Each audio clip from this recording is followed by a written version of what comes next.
Hi, dear listeners. This is Kate Riga. I'm here to make a quick pitch that you consider becoming a TPM Prime member. TPM has used the member model for over a decade now, and our loyal members are the only reason we've been able to weather the turbulence of the media landscape and avoid the fate that has befallen so many other independent outlets. For $70, you get no paywall, fewer ads, access to the Hive member forum, a members only newsletter, and more. For $140 a year, you get all of that plus no ads at all. Without our members, there is no podcast, not to mention that I'm out of a job. Thank you so much for listening and supporting us. We couldn't do it without you. Hi, this is Josh Marshall, and this is the Josh Marshall Podcast with Kate Riga.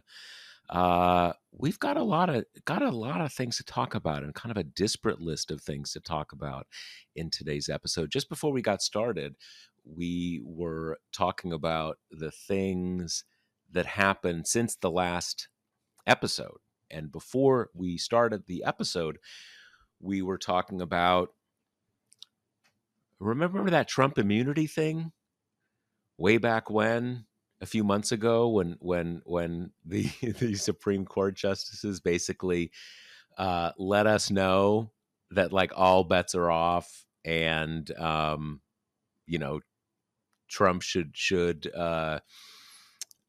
have immunity for everything, and let's not get into January 6th. Let's not distract ourselves with January 6th. This is, the justices need to make the big decision for the ages about whether presidents should be immune.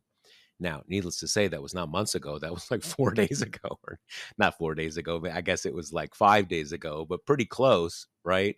But in any case, there's stuff like that almost seems like old news now, but it was not that long ago. So we're going to talk about those things. We're going to talk about the latest on the actual Trump criminal trial, which quite possible that could be the only one we will see before the election this year. I don't even want to get into the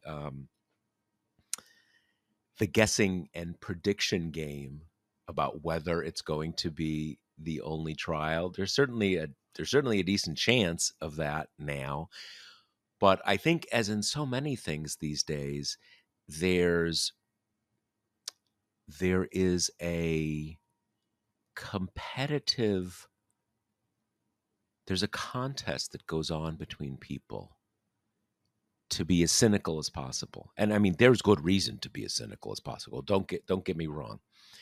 Um, but to say, like, oh yeah, you think that one of those trials is going to be this year? Yeah, that's totally pre 2016 mentality, dude. Like, are you kidding me?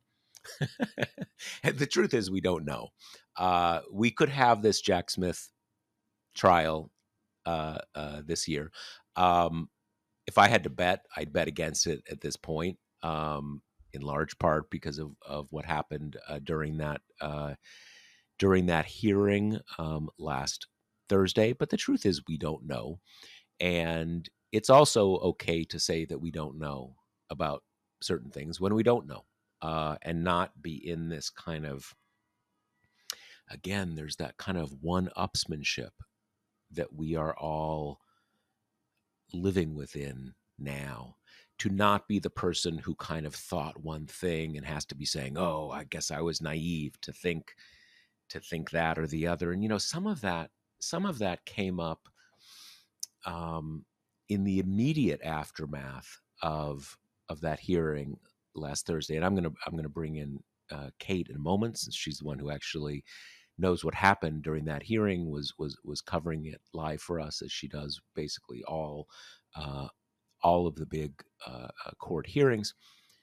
But one of the things that came up in the immediate aftermath, and this has almost become a kind of a stock piece of the Trump era, is where you get very smart legal academics, or legal commentators. And I don't mean the people doing the sort of the frothy stuff on some of the ones you see on the cable channels. I mean the really smart people. And I think for anybody for anybody who either went to law school or considered going to law school or took the LSATs and then didn't go to law school, I have a very broad understanding of intelligence. There's lots of different kinds of intelligence, but to go to one of those like prestige law schools and get the kind of LSATs that you need to get to do that, you've got to have a pretty high level of a certain kind of intelligence. Brain games, figuring out, having the kind of brain that allows you to kind of put together a certain kind of complex arguments. You've got to have that. My point in getting into that here, and I say this as someone who was in graduate school and then thought of going to law school and decided against it, but probably figuring into that decision was not getting quite the LSATs I wanted to get. We don't have to get into Josh's personal dramas here, but the relevant point is,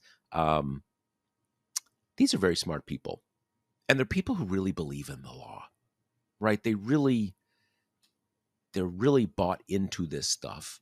And it is very hard for those people to see the things that are transpiring in our society today, transpiring in the state of the law today, and kind of be faced with it right in their face. This is all words and talk. This is about power. And they have the 6 seats, and it doesn't matter what bullshit you learned in law school. And it doesn't matter what great argument you came up with. That doesn't matter. What matters is they have 6 votes, and that's really all that matters. And seeing those people say, you know what? I was naive here. I thought we were still kind of operating in the sense of these fancy arguments and this thing called the law that changes over time, but is still part of a fabric going back into the past. But no, not really. Right. You have, in addition to what we saw during that hearing on Thursday, and to me, one of the most amazing things was seeing, I think it was Sam Alito, basically saying, "Hey, look, it is up to us to decide whether presidents are immune from the law. This is a big decision. We need to kind of really think it through." And like, no, it's not. That's not that is totally not what is supposed to be happening here. We have a case, and you're supposed to decide that case on some theory of what the Constitution or law says, and that might create a framework that will be used in the future. But he was so open at basically saying, this is a policy decision. And me and my friends here were called on to sort of make this policy decision. And that is just absurd. That's not how it's supposed to be. This is just the total indifference to even paying lip service to the idea that this has anything to do with the U.S. Constitution or things tied to the kind of Anglo-American tradition of common law, because this has been decided. Presidents aren't immune to the law. Even that thing that people talk about a lot, what is kind of the semi-controlling DOJ opinion that presidents can't be indicted in office. That's not out of nowhere. There is a decent and I think ultimately correct argument about a prudential argument combined with kind of basic features of common law that you can't indict yourself, which is another one. You also can't be the judge in your own case. It's a contradiction in our system of laws. And the U.S. Constitution. Well, does that mean the president can do anything? Well, no, because the U.S. Constitution creates this mechanism of impeachment to take the person out of that contradiction of being the judge in his own case, of indicting himself. Um, Impeachment, and that is intentionally vested in the political process. This isn't up to them. And again, the most basic, the most basic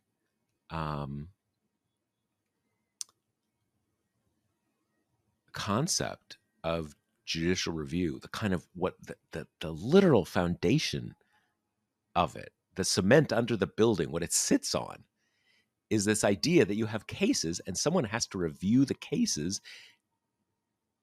and then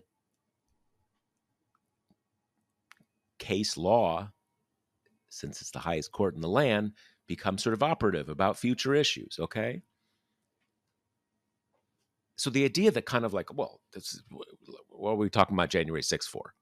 That's we don't want to kind of get bogged down in the particular. We got to, talk about the general principle. That's not how it works. The whole constraint on judicial review is that it has to operate out of cases.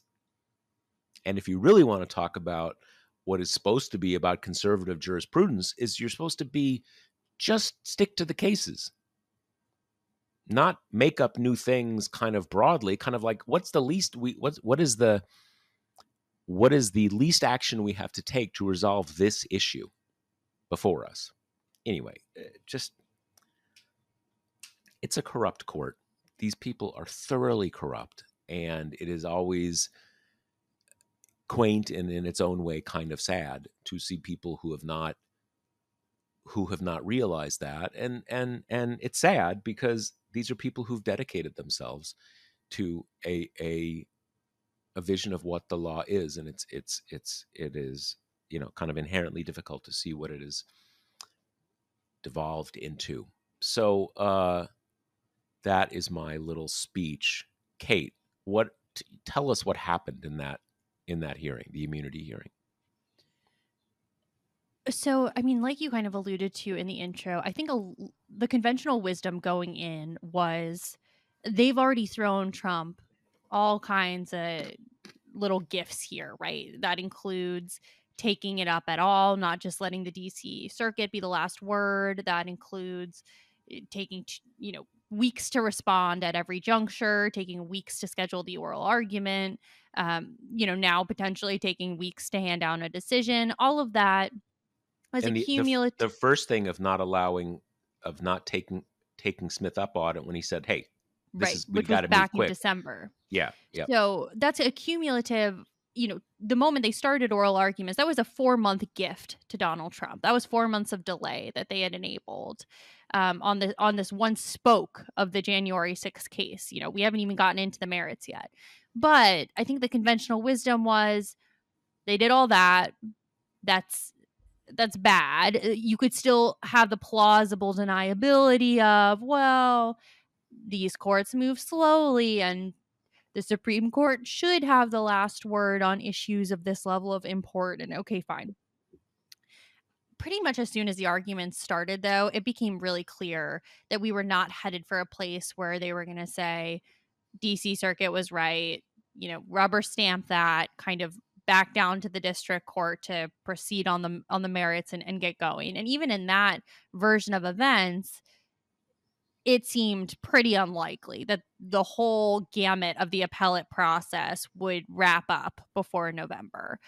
But at least it wasn't kind of 100% egregiously, obviously, them just carrying water for Trump. But during the arguments, I mean, kind of right off the bat, you had the biggest indicator that things were not going well for Smith was John Roberts pretty openly saying he didn't like the DC Circuit's opinion, that he was displeased that they had kind of come to a conclusion of, well, we reject the Trump theory that absolute immunity attaches to official acts, so we don't really need to sift through the indictment and figure out what's an official act and what's a private act. So, we're not going to bother with that.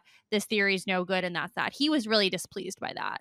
And that was a common thread for all the conservatives, saying, we need to draw lines around what's what here. And all of that drives in the direction of, well, we're going to send it back to the district court to let the two sides kind of fight it out on what's an official act, what's a private act, separate those, and then start from there. So, an additional level of full gamut of the appellate process on just the immunity spoke still.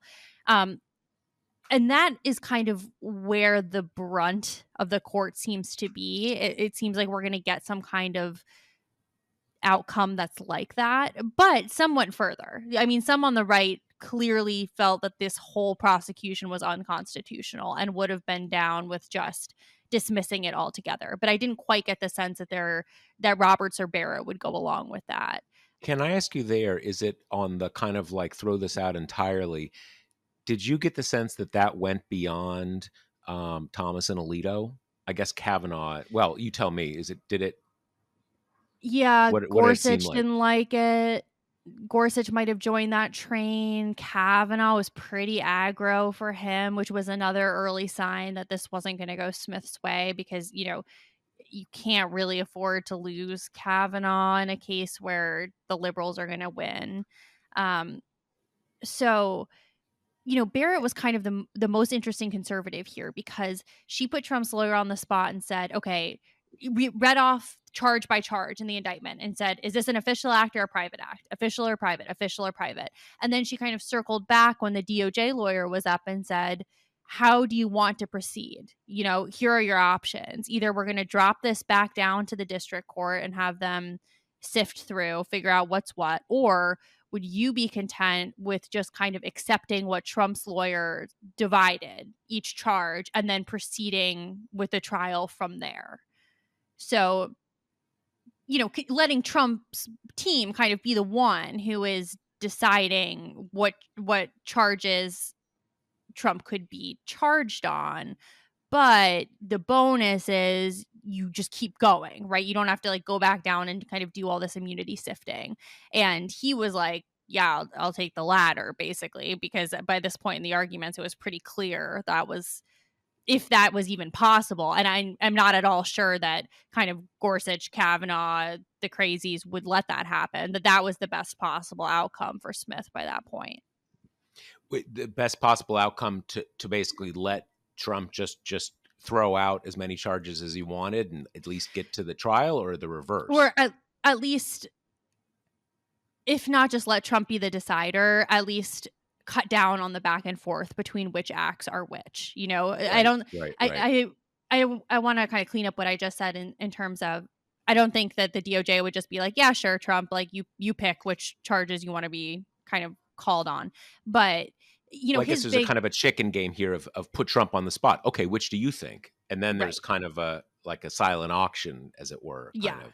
Yeah, okay, And, got it. the DOJ guy kind of interceded in terms of like, well, we want to make the case that some of these that they're saying, no, that's an official act, was in fact private, but, still seemed inclined to kind of perhaps lose some charges, have some fall off in the name of speed and getting to kind of just keep moving ahead. And that makes sense with what the kind of premise of this has been from the beginning, which is, if this argument or if this trial doesn't get started or end before November and Trump wins, I mean, guess what, buddy? You're not getting any of those charges. So Right, it's not the right, worst case right, scenario here.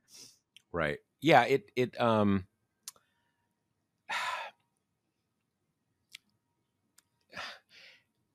part of this goes to the nature of the American presidency, and if you look at if partly if you look at the way political scientists have looked at it, but even more if you look at it historically, it is a in some ways kind of a pre-modern office, and when I say that, pre-modern can mean a lot of different things.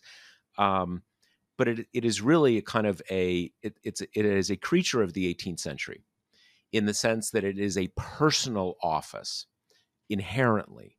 It's very different uh, from a prime ministership in the sort of the Westminster a parliamentary system. That it is in many ways it is modeled off of 18th century monarchy in the sense that the president has certain powers that are inherent in his will. That's why you have things like the ability to pardon, um, or the many of the president's powers are like that. They are vested in that person for a specific period of time, and the way that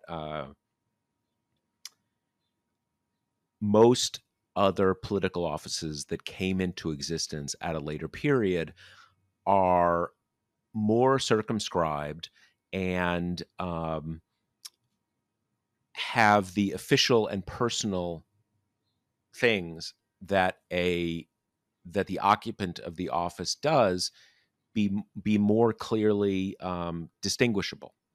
But again, that's really not how the U.S. presidency works. Everything the president does is official because the president's acts are have power that is inherent in the person. It's kind of a complicated issue to fully air here, but I, I just don't I don't see how the way the U.S. presidency works you can you can make that decision at all, um, and in practice it makes it makes any kind of legal accountability meaningless because the things that you need to worry about are abuse of the powers. Like if the like let's say um you know Trump uh just it got really mad one time and killed Steve Bannon during one of their conversations. Now, presumably there you would say this isn't a matter of the presidency. He just wigged out and killed the guy. So that's not an official act. And okay, that's great, but like a presidential murder, I'm not they shouldn't be immune from it, but that is a private thing and kind of in the grand scheme of things doesn't matter that much. It's just another murder, right? The things you care about are the president using his powers to stay in office illegally or doing so even the concept is even the concept is off, because again it's the only thing we really care about Right. is doing things wrong with the official in an official capacity. And when you drill down on this case specifically, it kind of takes on another layer of absurdity, which is the Constitution purposely kind of boxes the president out from the electoral certification process because there used to be no term limits. So it was assumed that the president would probably be one of the people running. So you really don't want him involved in the process, right? I mean, we have the electors and Congress certifies that and the vice president plays a role, but the president is kind of explicitly like you're not part of this. Like you're awaiting the results of the election back in your, whatever 18th century hotel room. And so, you know, kind of making that into a piece where oh, this was everything he was doing on January 6th was part of his official duties. Well, he pretty much has no official duties about certifying the election, so it's even harder to make that case. And there just threads like that just shot throughout that the conservatives had to work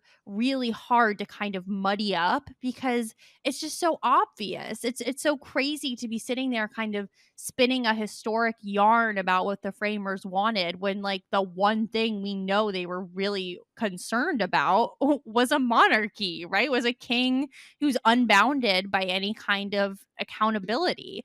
And that's where we ended up in this really kind of incoherent place where it's like, well, the only punishment is impeachment, right? Which on its face, it's like, okay, pretty small potatoes for like staging a military coup. But then Trump's people are like, well, if he's impeached and convicted, then he can be criminally prosecuted. And that just completely undermines their entire argument, all of which is a president can never be criminally prosecuted. It's just they kind of toss that in to be like, well, no, don't worry about it. He can if he's bad enough. But the justices didn't seem to bite on that one, right? They didn't. That was not something they were into. That idea that you need to be Right. in pin is that right? Is that they Yeah, they didn't? didn't That really was really spend just the much. Trump argument.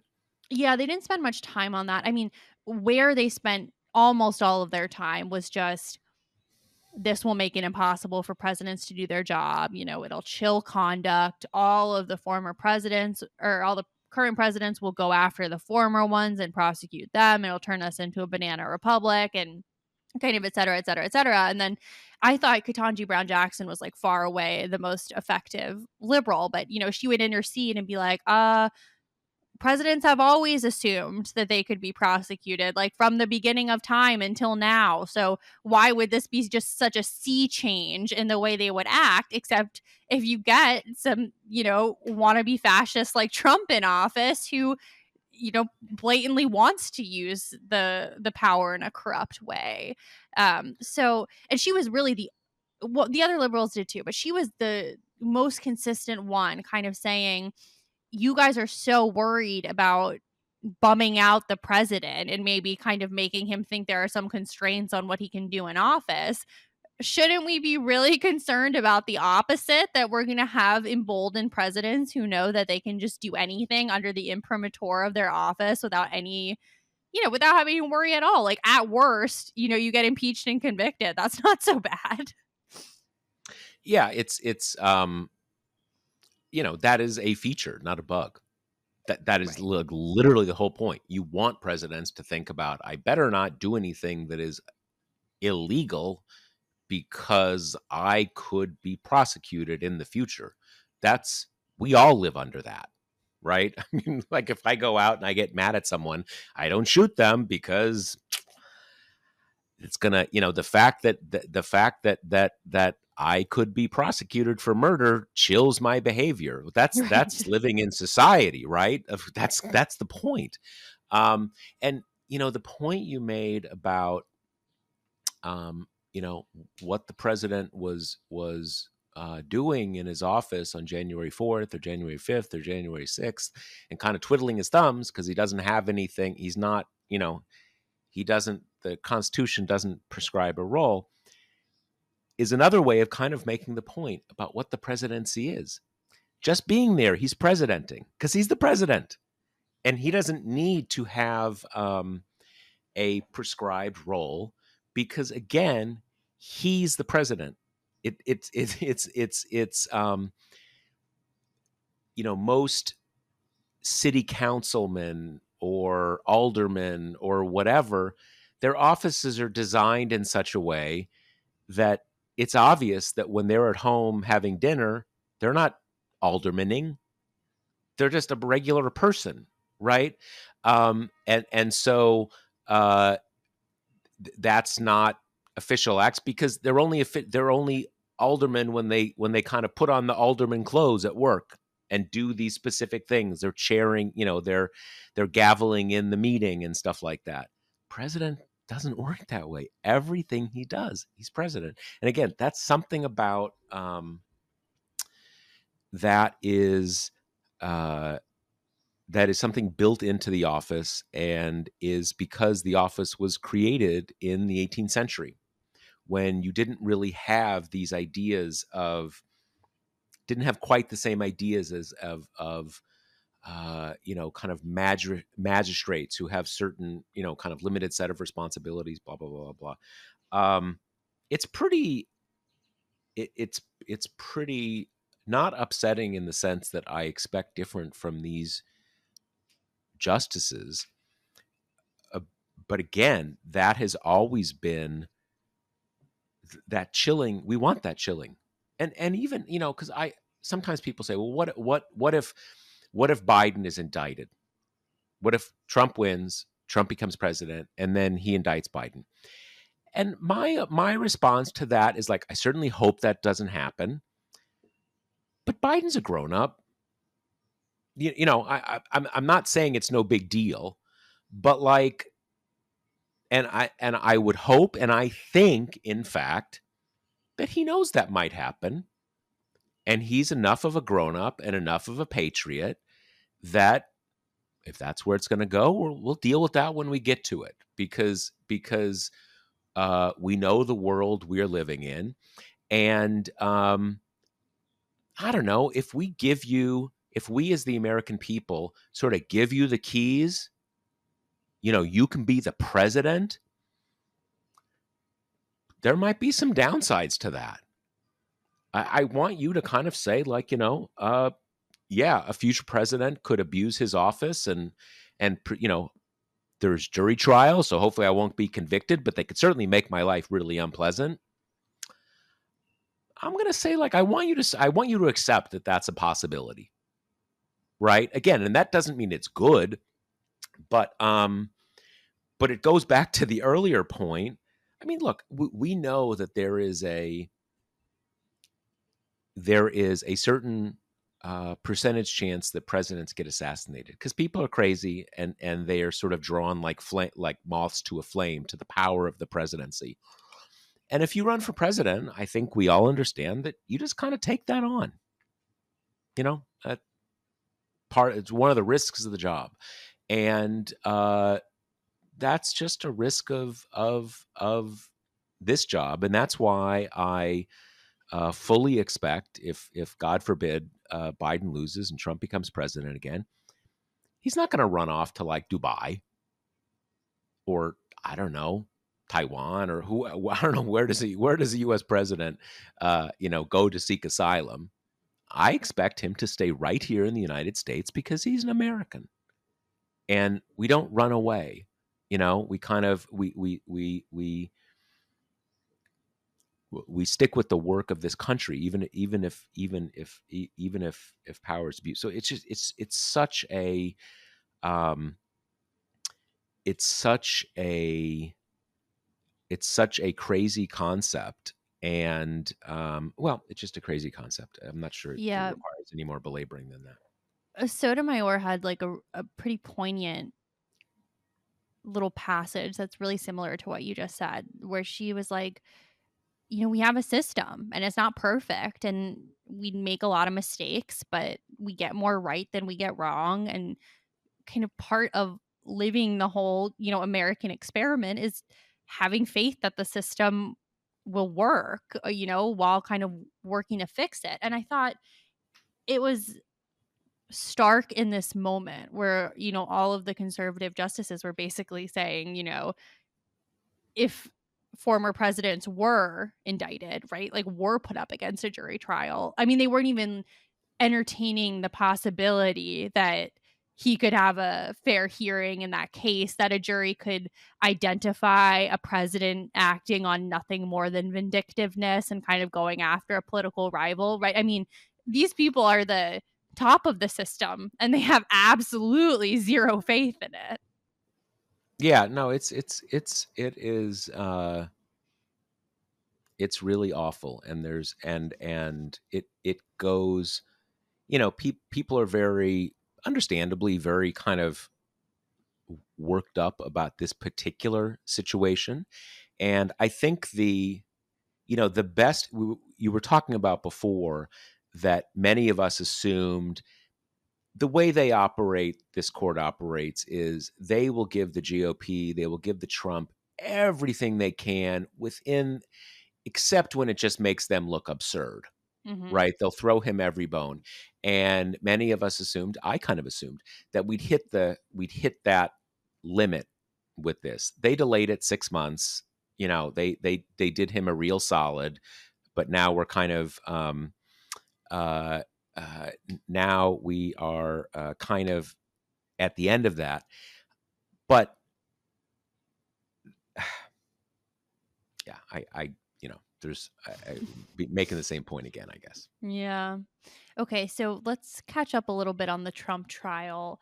Last we spoke, we had Pecker on the stand, who has been on the stand for a few days since we talked about it last pod. Um, we have the kind of weaving of the story of how the catch and kill process worked, the details. Pecker talked a lot about the McDougal catch and kill. He had a lot of kind of firsthand experience there. He had somewhat less, to the prosecution's chagrin, about Stormy Daniels, because towards the beginning of that interaction, he said, "Well, we're not paying for it. This is a lot of money. They just did a big McDougal thing. Um, we're not in for this one," which of course is how we get to the place where Cohen has to pay out of his own pocket and get reimbursed. And so Pecker kind of led up to the line of that, but had a little bit less to say about the machinations of how that specific interaction worked, because again, he said we're not going to pay it, and Cohen got pissed about it. But they're also kind of getting into the atmospherics of the Access Hollywood tape, of the idea that bad Trump interaction with women stuff was especially poisonous at this juncture in the race, and that they desperately needed nothing else to come out about it. Um, so that's kind of where the universe of where we are with the testimony. And we've had a few people since, some lawyers, Trump's assistant, to kind of shore up. He had these women's number in his phone book, and he would check in on how the situation's going. Like he asked Pecker, when Pecker came to the Rose Garden for, an official little White House visit, that Trump asked him, how's Karen doing? And trying to suss out if she was going to keep her mouth shut or not. And then we also had late last week this flare up in terms of Trump's gag order, because he has been, talking with reporters on his way in and out every day. He's been truth socialing. He's been keeping up what he always does, the this is a witch hunt, kind of going after specific witnesses, going after Michael Cohen and Stormy Daniels. And the prosecution is like, "Look, man," to the judge, "this guy is under a gag order and he's breaking it left, right, and sideways. Something needs to be done." And the judge basically said, kind of gave out what limited fines you can give out to Trump, while also being very candid that he wasn't satisfied with the idea of these like $1,000 fines per violation, saying, this isn't much of anything when Trump can easily afford that. And I don't want to let him off scot free, essentially, and said blatantly, you will be put in jail if you don't stop doing this.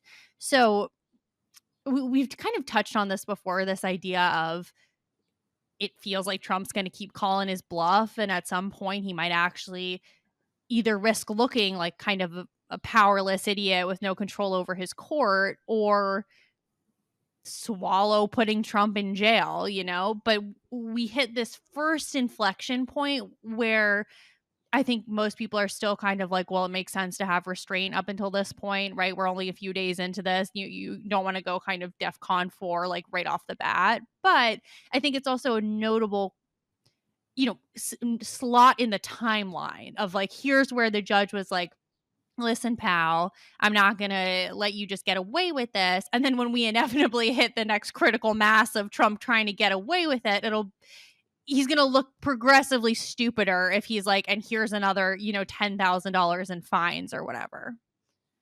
It does. How much is our understanding?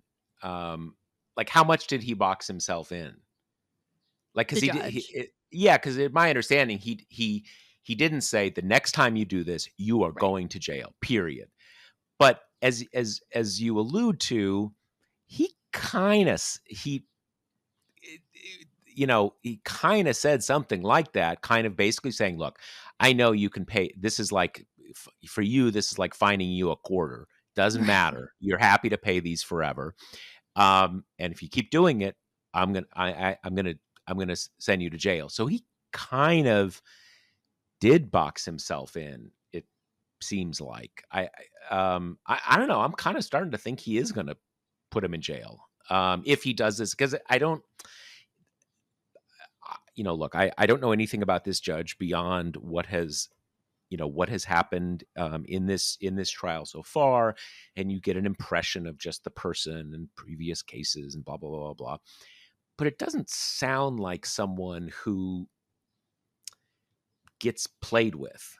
I don't know. That's my impression of the judge. Now, there's being played with in the sort of the ordinary just trials in New York State versus like a presidential campaign. But I don't know. He seems fairly no nonsense. Yeah.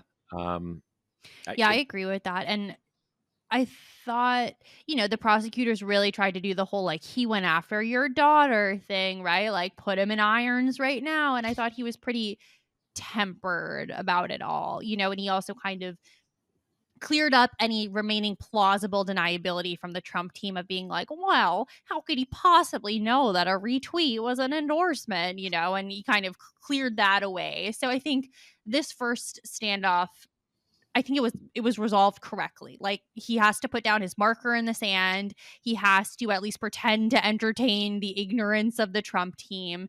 And it's pretty hard to see how we get into this place again. And he's like, this one is more your try. second Yeah, you're. strike, you know? Yeah, yeah, yeah, Yeah. yeah. No, I agree, and it's just a crazy place Yeah. that we're at, and I It's think we know that. interesting too because one of Josh's most recent dispatches talked about this kind of quote Michael Cohen sized hole.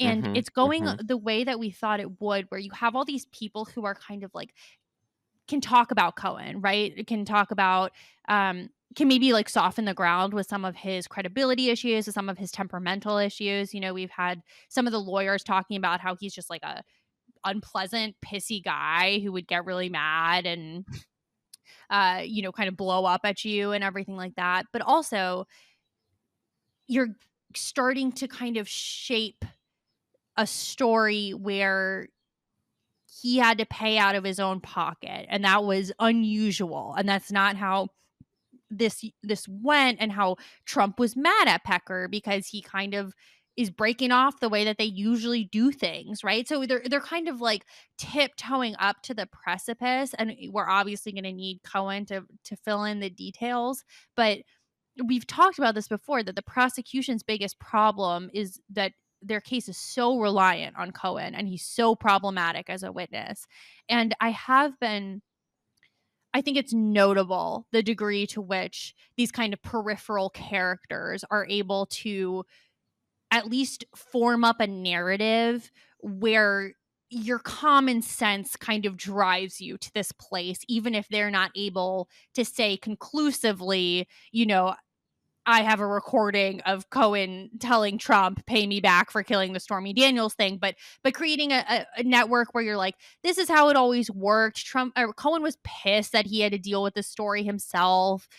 Trump with the House Karen doing thing, right? Like he was involved. He was kind of keeping track of where these stories were and how big of a threat to him that they posed. So Well, when Cohen comes, yeah, you've already built up all the scaffolding. You know what I mean? yeah, yeah. I mean, I have always. I mean, there's one part of this that is just so funny. I can't remember what was the amount that he paid that Cohen, like 150,000, $160,000. I think Yeah, it's in that something like it's in that. that Yeah. ballpark. Yeah, Yeah. kind of certainly in terms of orders of magnitude. It's just always. I mean, this is just part of being rich, I guess. But it's always seems so funny to me that like he's pissed, but this would be sort of like, I don't know, we go out to dinner together and you forget your wallet. I got to pay the whole thing, or like, or I don't know, I've got to drive someone somewhere. I'm so mad. But this is like, I had to pay $150,000. Like, dude, Right. like that's such a funny thing in itself that you're kind of like, Totally. I'm so pissed. Yeah, Whereas normally exactly. for most people, that's, oh, $150,000. That's my home down payment, or Right. that's my net worth now that I'm doing well. Right? That's more So, money than I've ever made. Yeah. yeah, exactly. It's such a funny thing. But the other thing with Cohen, and I don't know, I guess it's a problem just because of reasonable doubt. But what has always struck me as the fail safe is just, what else was he doing? Like, okay, yes, he's a total liar and just liar and bully and bad person. But what else was he doing? What Right. what what other thing could he possibly have been doing? Was he setting up Trump? I don't know, to laying a trap for him, or I guess there was actually. Did you see this thing where OAN had to Okay. retract a story? Did you see this? Yeah, I did. I So did. my understanding of this for our list, if you don't know about OAN, it's one of these kind of, Fox clone networks that got kind of became prominent in the last year of Trump's presidency, and then became really big in the sort of the big lie period. Um, uh, it's up there with, like, what is the thing of the weekly tabloid, the supermarket tabloids that are like three steps below the Inquirer kind of thing. Right. I guess that they ran a story suggesting that Cohen was having the affair with Stormy Daniels, and so that's the what else he was doing. Cohen did it, and he was paying off Stormy, so I don't know, so she wouldn't go public about Cohen. Like, anybody cares about that, Right. right? So in any case, they had to retract that story, and it's sort of one of these funny things because I didn't even know that was a thing. Right. It's sort of like you go to professional wrestling and the guy says, "Hey, I'm not really mad at Joe the Stomper here, and I didn't actually cut his head open, and he's not bleeding. It's none of this is true." So I guess that was, maybe that's the theory. But I come back to the case. What else was he doing? Yeah. And that's the place where I think the Karen McDougal stuff is really useful because it's so similar to the Stormy Daniels thing. And you just have lots of evidence that this is how the machinery worked. They were all used to it. Trump was like very, very micromanagey of how it went. There's no world in which he would be this concerned about Karen McDougal and then be like, Stormy, that'll be fine, right? That'll be a blip on the horizon. The porn star is gonna be way easier to swallow than the playmate. So yeah, I mean, it's driving to this place of like, obviously this is what happened, and all the defense is really doing, they're still not really doing what we discussed before, kind of creating an alternate theory of the case. It's more just trying to like muddy, trying to do a whole, this isn't a crime. It's, you're being prudish if you think this is unsightly. This is just New York, So, but I do think, I mean, this is what we talked about before, that I think that's a harder position to take the second you step out of opening arguments and you have to start dealing with fact patterns. It's just, what's going to be easier for a juror to follow, kind of the straightforward narrative story that the prosecution is crafting, or just obfuscation from the defense, right? I mean, if they're successful, it'll do enough to kind of unravel the narrative that you stop following it. But I just think as a layperson, a straight narrative is easier to kind of get your hands around than just tangent that I'm hoping to just kind of like overwhelm you with. Well, I think also that it's a pretty straightforward narrative, Hmm. and it's very, to me, it's very understandable. Sometimes with financial crimes, there are all these things about, you have to understand the sort of the technicalities of certain kind of, business interactions and corporate structures and all this kind of stuff. but everybody gets like he did it with Stormy, and that's going to be pretty bad, and so he had to pay her some money. Like, okay, Right. that process is that, Got it. I yeah, got it. It's pretty straightforward to understand. Um, I well, I was going to say, many of us have understood that way of operating that he has for a while, because we've been following this coverage forever. Obviously, the point is that the jurors are not supposed to be that deep into the story, and obviously, not everybody is as much as we are. But again, getting some embarrassing marital situation, gotta pay some money to make everybody be quiet. Everybody understands that. That's Right. everybody gets that. And there was a bit of an interesting period in with Pecker where the prosecution was saying, did you get the sense that he wanted to cover up the affairs, to spare his wife, to kind of spare his family? And Pecker's like, nah, it was pretty obviously about his campaign. So, there goes the kind of Trump is a family man argument, just kind of goes out the window. There's another thing that is just so I don't know, slice of life entertaining for me about the story that we are hearing. That again, in the normal world, if someone said, "What about if you?" Here's a crazy idea. What if you pay off my mistresses? What do you think? Most people would say, like, dude, what? Like, Right. what?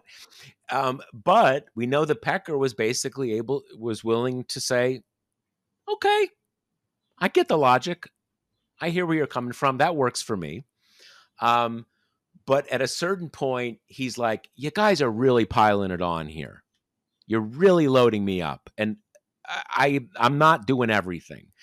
And I am just fascinated by that plot development, right? Hmm.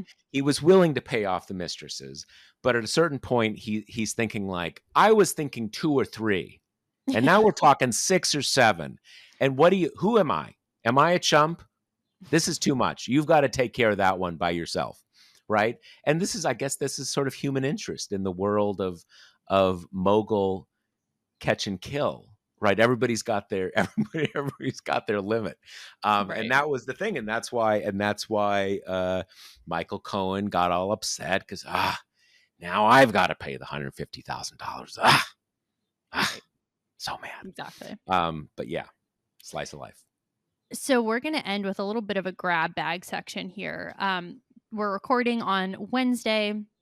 Maybe even by the time we're off, we're expecting the Arizona State Senate to finish repealing the 1864 abortion ban, which I'm sure listeners remember the Arizona State Supreme Court just greenlit a few weeks ago. Republicans were immediately so panicked about what this would do to their electoral prospects, that you had, the likes of Donald Trump and Carrie Lake, for the limited time she could stay on message, saying, we got to do something about this. We can't risk losing Arizona to, some angry harpies. So they kind of went back to the legislature. There were a few false starts in the House. Ultimately, the House repealed it last week. So they only meet on Wednesdays right now. So this is the first chance the Senate will get to repeal it. It's expected that they will. It's likely that the 1864 ban could still go live for some amount of time, because the repeal doesn't go into effect until 90 days after the legislature gavels out. They're still doing budget stuff, so we don't know when that's going to end. The AG is kind of doing some machinations where she's asking the state Supreme Court to stay the effect of their ruling for 90 days so she can consider, petitioning for cert at the US Supreme Court, which obviously she's not going to do. She's just trying to kind of keep it off the books until the repeal can go through. But that's where we are now, which is creating this kind of interesting tension where Democrats are scrambling to try to not lose the electoral juice of this 1864 ban, but they know that they can't really just say that, because that sounds ghoulish to be like, Right. "Oh god, I really wish we coulda had some more, bodies mounded up before this went away." And it was funny because I was on a Biden campaign press call, on Tuesday, and it was like every speaker said some version of the exact same thing, which was, "We hope this gets repealed, but if it does, we still have an extreme abortion ban in Arizona. There's still a 15-week ban, and you still have no idea what other ban could come down the pike based on, who is in power in the state." And all that's true, but it's interesting to kind of watch them try to retriangulate to keep people scared, right? And thereby incentivize them to vote for Biden and Gallego and everyone down ballot. Yeah, I mean, I think they can to a significant extent, but there's no uh there's no question that this takes some of the ferocity out of it. And just to bring listeners back up, up to speed in the backstory of how we got here.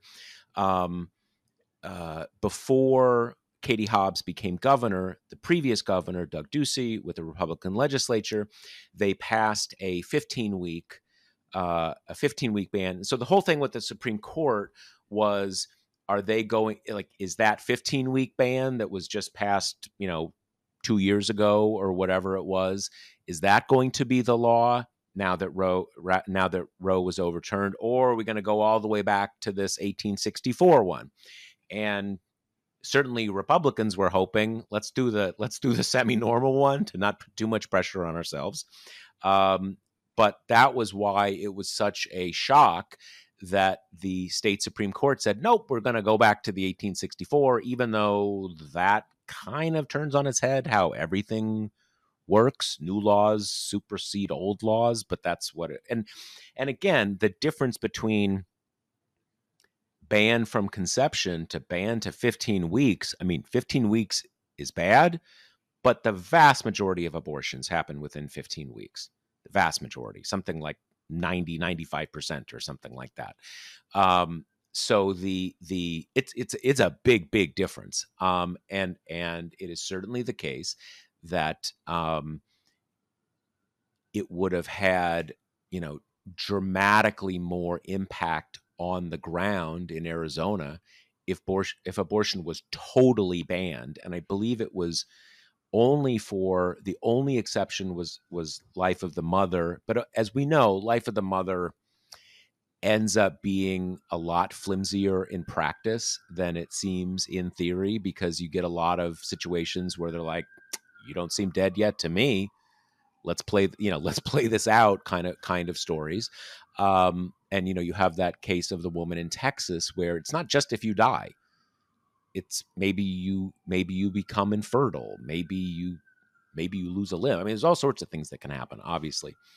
It does seem to me that you do have the kind of the absolute ban, the fact that you almost had an absolute ban kind of in the water now, as it were, right? That people kind of know the sort of the stakes of this. I don't know the specifics of the, I guess it's a 2022 law, um, but those laws often also have a lot of de facto kind of making it really hard to get an abortion kind of things, even though technically you can have one in the first 15 weeks. So it's still, I think, that that referendum is still going to be a pretty big deal. But there's no question that it takes, as I said, it takes a real amount of the ferocity out of the situation. And it's certainly now two issues here. One is that if it goes into effect for 90 days, or if you have 90 days of an absolute ban, that's going to be a pretty big deal. We're only like, what are we, 6 months away from the election. um the other part of this, though, and this is kind of an oddity, but a little more than an oddity, one of the members of the state Supreme Court in Arizona is this guy, Clint Bollock. Now, a friend of mine pointed this out to me a couple weeks ago. And, I hadn't been keeping track about who the people on this Arizona Supreme Court are. I mean, these aren't household names for me or people I'm going to remember from something that happened before. But Clint Bollock, I do remember. He was a big guy way back into the 90s, Republican politics in DC, kind of the vast right wing conspiracy era, right? So, and, Federalist Society, all that kind of stuff. He was appointed by Doug Ducey, the former Republican governor. He's I believe up for election, or they call it like retainment or something. They've got this system. You get appointed, but you got to show up on the ballot every few years to kind of get the blessing of the voters to remain to remain on the ballot. So I thought, okay, that's interesting. How'd he turn up there? They're kind of, Doug Ducey was sort of stalking the Supreme Court. His wife is in the Senate, Shauna Bollock. She is one of the people who is going to vote for the repeal of the 1864 thing. So that's kind of interesting on a few different levels.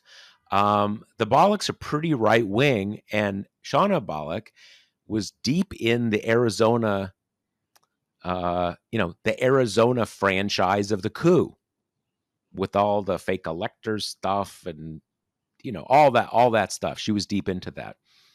What I found out today is she actually wasn't she was actually appointed, which is, doesn't really matter. I mean, people get appointed to these offices when someone resigns. Someone resigned, and like the Maricopa County, I don't know, Board of Supervisors or something like that, it's up to them to appoint.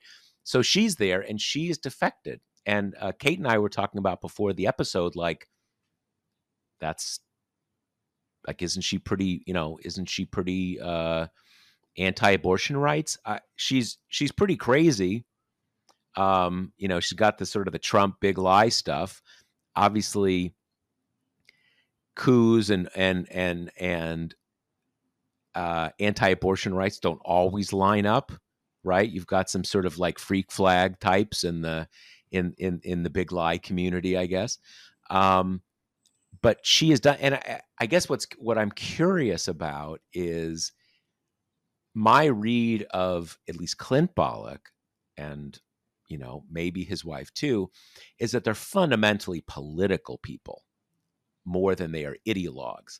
And I think we have seen with many Republicans, they're kind of like, hey, I always want to be there for the fetuses, but we've got an election to win here. So like, sorry, we gotta, can't help you this time. And I'm curious whether that's where, where that's where she's coming from. Yeah, totally. And it's why the false starts in either house. It took a few weeks for them to get here. I thought were so mind-boggling, baffling. Like, this one is like politics 101. It is obvious that this is not good for you. And are you going to piss off some anti-abortion people? Yeah, but you're a homer for the 15-week ban, so no one's going to go around accusing you of being, an ally to women. So, I was the biggest question to me was like, if Republicans, especially state Republicans in Arizona, which was long the kind of cradle of Republican craziness, even though I think Florida's duking them out for that one now. But if they were at all, political anymore, to the point where they could act in their own political interest if that drove against just the kind of crush to the right at all times. If they lost that sense of self-preservation, you see this like on the federal level in the US House all the time. It's obvious who comes from an R+30 district, because they would rather fire Mike Johnson and not make any kind of a plan, but because their instinct is always just driving in the way of be as extreme right wing as possible. Like that is the only directive you ever have to follow. And even here, where, maybe the state senator from district whatever is fine, is safe, it doesn't matter. He There still are wants to all be in the these, majority. yeah. Plus, most of these guys, or at least a lot of these people, have greater ambitions than being on the state level. And so you would at least think that would kind of like loop in your interest in having a Republican president and a Republican Congress, and, not being like the sole agitator to the RNC or whatnot. But and it seems that they've gotten here in the end, but that muscle memory is weak. I mean, gerrymandering is a hell of a drug. Yeah, well, I guess the other thing I wonder though is, are we sure that the Arizona Supreme Court is going to, get along and go along and say, okay, you won, we'll give you the stay, blah, blah, blah, blah, blah. I mean, is Oh, that, I mean, definitely not on that point. because Yeah. why, I mean, at a certain level, I'm not even sure, uh, I'm not even sure on the merits what would be the argument for a stay. I mean, I don't understand what legal argument you could make. Like, okay, well, we're repealing it, so why not just repeal it early? Like, She's what? That she's doesn't make saying sense. unconstitutional vagueness is why they would appeal to the US Supreme Court, but I mean, we all know what she's doing, right? This is just a delay tactic. So, yeah, no, Yeah, I'm not at all sure that the state Supreme Court is going to go along. I can't imagine that they've loved having everyone in their political camp for the past hate few them. weeks being like, you idiots, Right, right, right, right, you're right. losing everything for us. Yeah, yeah. No, I mean, maybe, look, maybe that will. Well, I also wonder, like, is Clint Bollock, right? I mean, it's certainly not the case that spouses all are always conferring and kind of, get in, you know, have a common opinion. But, in the real world, that kind of is sort of how things work. So I don't, and what was it? It was 4-3, but then there was another kind of nut bar who actually recused himself because he That's right. called like abortion genocide or something. That's correct. Yeah. Right. So, I don't know how. I mean, there's a lot of things to deal with in Arizona Republican land, but it certainly doesn't. But again, it doesn't. Even if they want to make this go away, it doesn't. It's very hard if you have a sympathetic argument. I'm sorry, if you have a sympathetic audience, you might say like, okay, you're gonna appeal it to the Supreme Court and get our abortion ban overturned there. Got it. Okay. Yep. Wink, wink. But obviously, you don't have a sympathetic audience there, and like, I don't know. It just seems like it would make them seem stupid, and again, even on the merits, I don't even know what the argument would be. You it's clearly not going to win. You usually do stays because it is, um, you don't want to foreclose. You don't want to create facts on the ground, but there's no chance of a win. So even there, that's something that I think in the way that this kind of jurisprudence works, it's not like the people being asked for a stay can't look at that, right? That they can't say like there is zero chance of your phony appeal winning, so why are we doing a stay here? That makes no sense. I don't know. Yeah. It is true. We can't. Um, we do need to look clearly at the fact that we're talking about at least a 90-day period when a woman who just needs an abortion would at least have to go out of the state, which that's real world stuff there, and I don't know. It's a complicated situation, I Yep. guess, is obvious. So we're going to end with this news that was reported pretty clearly purposefully leaked to the Associated Press that DEA is kind of homing in on rescheduling cannabis from what it is now, Schedule 1, kind of the most big, bad, and intense, scary drugs, to Schedule 3. Um, this is like basically every time you get at least 2 beers in me, I'm like, "You know what's gonna happen? They're gonna reschedule weed right before the election, and that's how he's gonna get the youths back." I mean, this has Right. seemed so obvious to me for forever, and I still kind of think that they're gonna wait to drop the hammer for real until, like, October, and this is just kind of the ground softening to get it into the bloodstream and, get all the, like, angry opposition stuff kind of out now so that, in October, they can kind of drop Like the we all, bomb yeah. and have a whole schedule of events about, uh, from the social justice angle. And you've also got Biden just did, a batch of clemencies, and they were all kind of like nonviolent drug stuff. So they're clearly setting up the scaffolding, I think, for the big announcement here. And the kind of visible orchestration of it is a little bit funny because, they have to maintain, "Oh, no, this is just how government works," it's just what a coincidence. But, Mhm. uh, this is also something that I would say it's not like they've come out of left field about it. Like, I mean, it's funny to think of Joe Biden as like the warrior for legalizing cannabis, but they've been talking about this in the way that is, the new kind of center of the Democratic Party, which is it's no longer just kind of a progressive thing. Like your everyday rank and file Democrat is going to say, you know, crackdown Yep. on cannabis is only used against black and brown people, and look at all the states. And, we clearly as a country and a culture have moved on this issue, and it's really just kind of the federal government that's dragging its feet.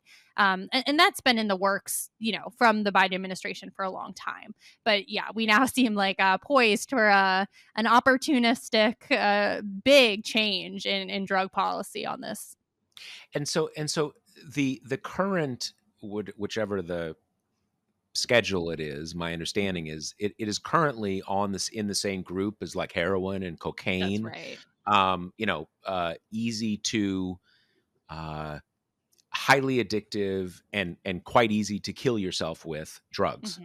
Mhm. And so what is the, and at least my understanding is you reschedule it, and it's not just that it's you know no longer classified with those, that there are all sorts of knock-on effects about how you can use the banking system and all these kind of other things that go on with it. But what is that that less onerous scheduling, and what other kind of things are in that? So part of this too, by rescheduling it, would be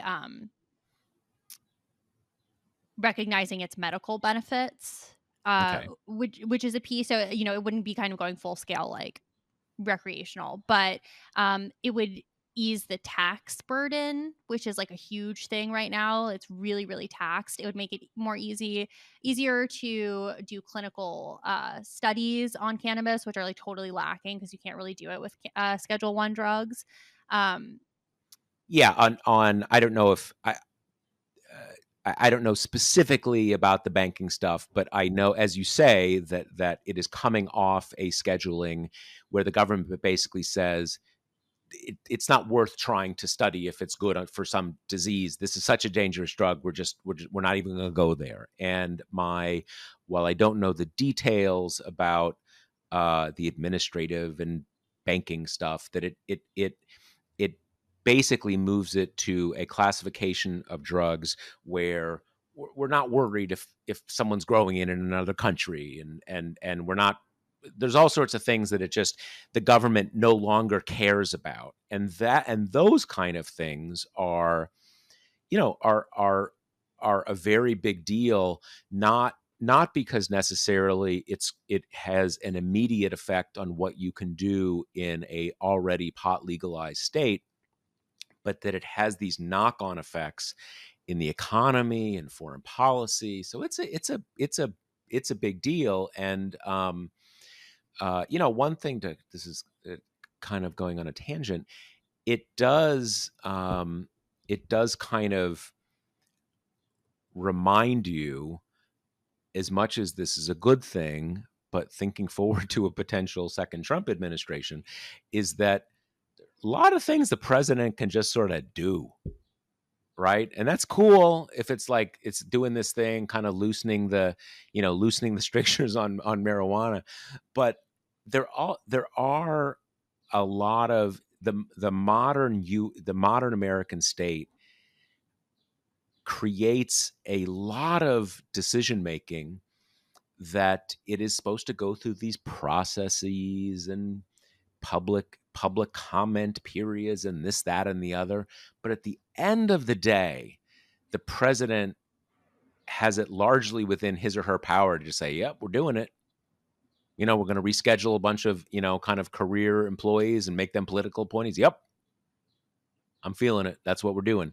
So it is a reminder that this is good in this case, but uh, we have we have invested a lot of latent power in the presidency that, if you have a really rogue president, can go in some pretty in some pretty worrisome directions.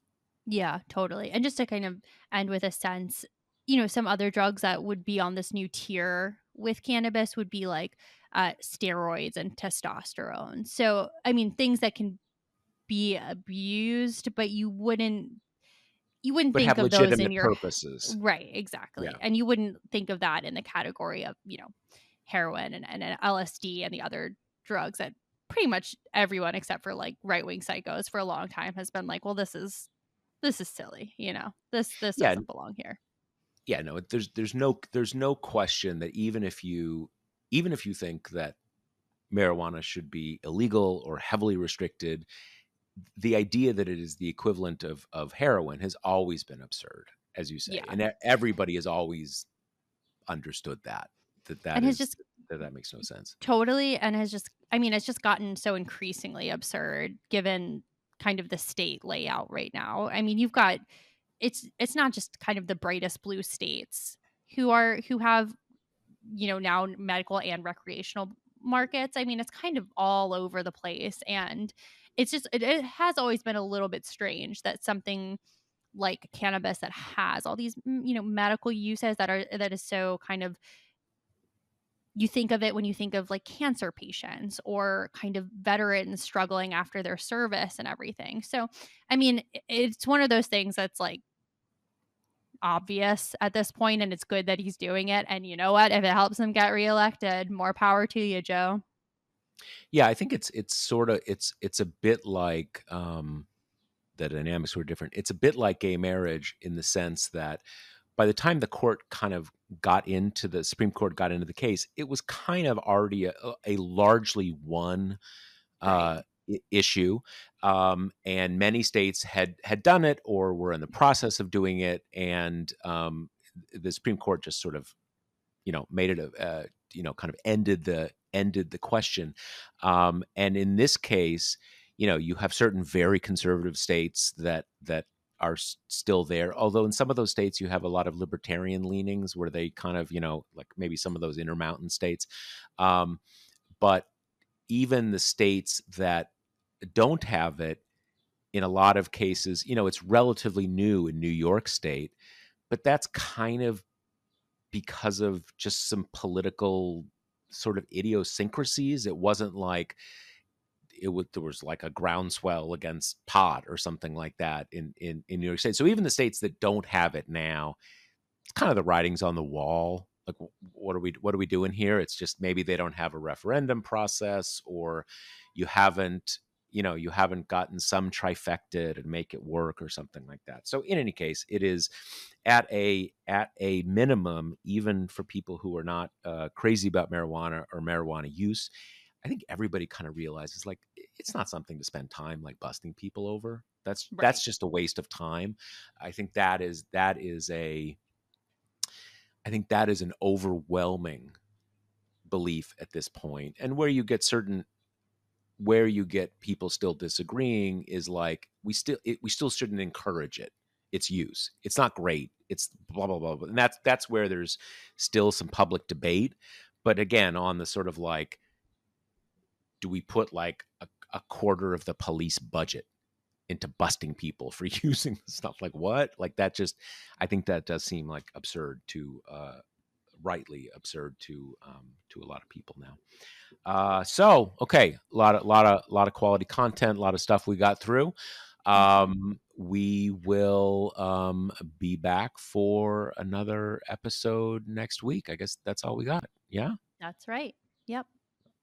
All right. Later. Later. The Josh Marshall podcast is hosted by me, TPM reporter Kate Riga, and TPM founder, editor-in-chief Josh Marshall. The show is produced by Jackie Wilhelm. Thanks to Why Not Jansfeld for our podcast theme song, and thanks to all our TPM members who make this possible. Rate and review us on Apple Podcasts, and subscribe wherever you listen.